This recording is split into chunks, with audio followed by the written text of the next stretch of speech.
ನಮಸ್ಕಾರ ಎಲ್ರಿಗೂ. ನಾನು ಡಾಕ್ಟರ್ ರುದ್ರಪ್ರಸಾದ್ ಅಂತ ಕನ್ಸಲ್ಟಿಂಗ್ ಆರ್ಥೋಪೆಡಿಕ್ ಸರ್ಜನ್ನು ವಿಜಯನಗರದಲ್ಲಿ ಪ್ರಾಕ್ಟೀಸ್ ಮಾಡ್ತಾ ಇದ್ದೀನಿ. ಸುಮಾರು 25 ವರ್ಷಗಳಿಂದ ಪ್ರಾಕ್ಟೀಸ್ ಮಾಡ್ತಾ ಇದ್ದೀನಿ.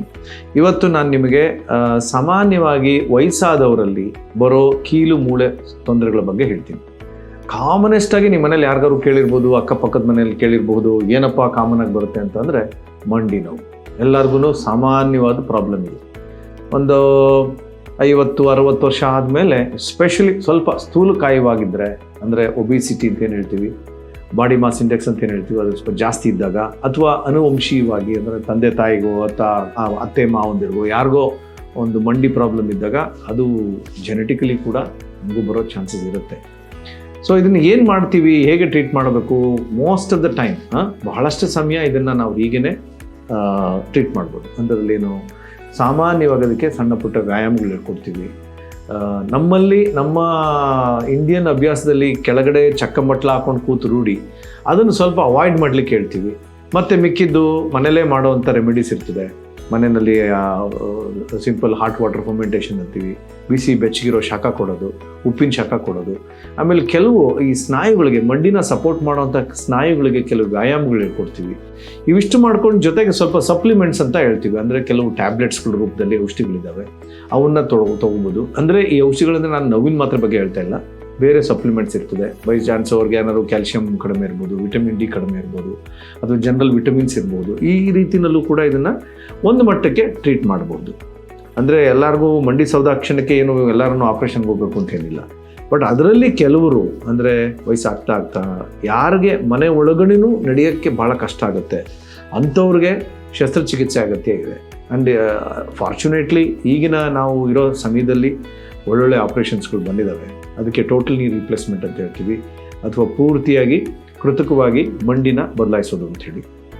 ಅದಕ್ಕೆ ಸಾಕಷ್ಟು ಆವಿಷ್ಕಾರಗಳು, ಡೆವಲಪ್ಮೆಂಟ್ಸು ಆಗಿ ತುಂಬಾ ರಿಸರ್ಚ್ ಆಗಿ ಈಗ ಕೆಲವು ನೀವು ಕೇಳಿರ್ಬೋದು, ಕಂಪ್ಯೂಟರ್ ಬೇಸ್ಡು ಅಥವಾ ರೊಬೋಟಿಕ್ ಸರ್ಜರೀಸ್ ಅಂತೇನು ಹೇಳ್ತೀವಿ, ಅದು ಕೂಡ ಬಂದಿದೆ ಈಗ. ಅದರಲ್ಲಿ ಏನಿಲ್ಲ. ಸೊ ನಾವು ಏನು ಬೋನ್ನ ಕಟ್ ಮಾಡಿ ಆರ್ಟಿಫಿಷಿಯಲ್ ಇಂಪ್ಲಾಂಟ್ ಹಾಕ್ತೀವಿ, ಅದನ್ನು ಈ ಕಂಪ್ಯೂಟ್ರು ಅಥವಾ ರೊಬೋಟಿಕ್ ಸಹಾಯದಲ್ಲಿ ಪ್ರಿಸಿಷನ್ ಲೆವೆಲಲ್ಲಿ ಹೋಗ್ಬೋದು. ಅಂದರೆ ಭಾಳ accurate placement of the implant ಅಂತೇನು ಹೇಳ್ತೀವಿ. ಅಂದರೆ ಆ ಇಂಪ್ಲಾಂಟು ಮೂಳೆಗೆ ಕೂಡಿಸ್ಕೊಳ್ಳೋ ರೀತಿನ ಕರೆಕ್ಟಾಗಿ ನಾವು ಹಾಕಬಹುದು. ಇದು ಒಂದು ಲೇಟೆಸ್ಟ್ ಡೆವಲಪ್ಮೆಂಟು. ಅಫ್ಕೋರ್ಸ್ ಇದು ಭಾಳ ಕಾಮನ್ ಆಗಿ ನಾವು ನೋಡಲು OPDನಲ್ಲಿ ನೋಡೋ ಅಂಥದ್ದು ಒಂದು ಪ್ರಾಬ್ಲಮ್, ಮಂಡಿ ಸವೆತ. ಇನ್ನು ವಯಸ್ಸಾದವ್ರಿಗೆ ಇನ್ನೊಂದು ಬರೋದು ಪ್ರಾಬ್ಲಮ್ಮು ಸೊಂಟ ನೋವು, ಮಂಡಿ ನೋವು, ಭುಜದ ನೋವು, ಇವೆಲ್ಲ ಕಾಮನ್ ಆಗಿ ನೋಡೋಂಥದ್ದು. ಸೊಂಟಕ್ಕೂ ಅಷ್ಟೇ. ಅಗೈನ್ ಮೋಸ್ಟ್ ಆಫ್ ದ ಸೊಂಟ ನೋವು ಎಲ್ಡರ್ಲಿ ಪೀಪಲಲ್ಲಿ ಏನು ಬರುತ್ತೆ, ಅವ್ರಿಗೆ ಈ ಪೋಸ್ಚರಿಂದ ಬರುತ್ತೆ, ಕೂತ್ಕೊಳ್ಳೋ ರೀತಿ, ಮಾಡೋ ಕೆಲಸಗಳಿಂದ. ಅದಕ್ಕೂ ಕೂಡ ಸ್ವಲ್ಪ ಪೋಸ್ಚರ್ ಕರೆಕ್ಷನ್ ಅಂತೀವಿ, ಮತ್ತು ಕೆಲವು ವ್ಯಾಯಾಮಗಳ ಮೂಲಕ ಸರಿಪಡಿಸ್ಬೋದು. ಇನ್ನು ಭುಜದ ನೋವಲ್ಲಿ ಪೆರಿಆರ್ಥ್ರೈಟಿಸ್ ಅಂತೀವಿ, ಅಥವಾ ಫ್ರೋಝನ್ ಶೋಲ್ಡರ್ ಅಂತೀವಿ. ಆ ಕಡೆ ಮಲಗೋಕ್ಕಾಗಲ್ಲ ಬಹಳಷ್ಟು ಸಮಯ. ಅದಕ್ಕೆ ಬಹಳ ಇಂಪಾರ್ಟೆಂಟ್ ಟ್ರೀಟ್ಮೆಂಟ್ ಅಂತಂದರೆ ಎಕ್ಸಸೈಸ್. ಅದಕ್ಕೋಸ್ಕರ in general most of the elderly people ಏನು ನಮಗೆ ಸಿಗುತ್ತೆ ಪ್ರಾಬ್ಲಮ್ಸ್ಗಳು ಕಾಮನ್ ಆಗಿ, ಇವೆಲ್ಲನೂ ಕೂಡ ನಾವು ಸಿಂಪಲ್ ಮೆಷರ್ಸಿಂದ ನಾವು ವಾಸಿ ಮಾಡ್ಕೋಬೋದು. ಅಂದರೆ ಅದರಲ್ಲಿ ವ್ಯಾಯಾಮ ಇರಬಹುದು, ಮನೇಲಿ ಸಿಗುವಂಥ ಸಿಂಪಲ್ ಉಪ್ಪಿನ ಶಾಖ ಇರಬಹುದು, ಅಥವಾ ಕೆಲವು ಸರಿ ವೆರಿ ರೇರ್ಲಿ ಸೇಫ್ ಆಗಿರೋವಂಥದ್ದು, ಅಥವಾ ಇರೋದ್ರಲ್ಲಿ ಸ್ವಲ್ಪ ಸೇಫ್ ಆಗಿರೋವಂಥ ನೋವು ನಿವಾರಕ ಔಷಧಿಗಳನ್ನು ತೊಗೋಬೋದು. ಇನ್ನು ಮಂಡಿ ನೋವಿಗೆ ಮತ್ತು ಸಾಕಷ್ಟು ಅಡ್ವರ್ಟೈಸ್ಮೆಂಟ್ ನೋಡ್ತೀವಿ ಪೇಪರಲ್ಲಿ, ಮ್ಯಾಗ್ನೆಟೋಥೆರಪಿ ಕೊಡ್ತೀವಿ, ಇಂಜೆಕ್ಷನ್ ಕೊಡ್ತೀವಿ, ಪ್ಲಾಸ್ಮಾ ಥೆರಪಿ ಕೊಡ್ತೀವಿ ಅಂತ. ಇದು ಯಾವುದ್ರಲ್ಲೂ ಕೂಡ ಪೂರ್ತಿಯಾಗಿ ಮಂಡಿ ನೋವು ವಾಸಿ ಆಗಲ್ಲ. ಸೊ ನೀವೆಲ್ಲ ಹುಷಾರಾಗಿರಿ. ಸೊ ಕರೆಕ್ಟಾಗಿ ತಜ್ಞ ವೈದ್ಯರನ್ನ ಕನ್ಸಲ್ಟ್ ಮಾಡಿ ಅವರ ಸಲಹೆ ತಗೊಳ್ಳಿ. ಇದಿಷ್ಟು ನಾವು ಕಾಮನ್ ಆಗಿ ನೋಡೋ ಅಂಥ, ಅಂದರೆ ವಯಸ್ಸಾದವರಲ್ಲಿ ಬರೋ ಕೀಲು ಮೂಳೆ ಪ್ರಾಬ್ಲಮ್ಸ್. ಇನ್ನೊಂದು ನೆಕ್ಸ್ಟು ಹೇಳಲೇಬೇಕಾಗಿರೋ ವಿಷಯ ಅಂತಂದರೆ ಆಸ್ಟಿಯೋಪೊರೋಸಿಸ್ ಅಂತ ಹೇಳ್ತೀವಿ.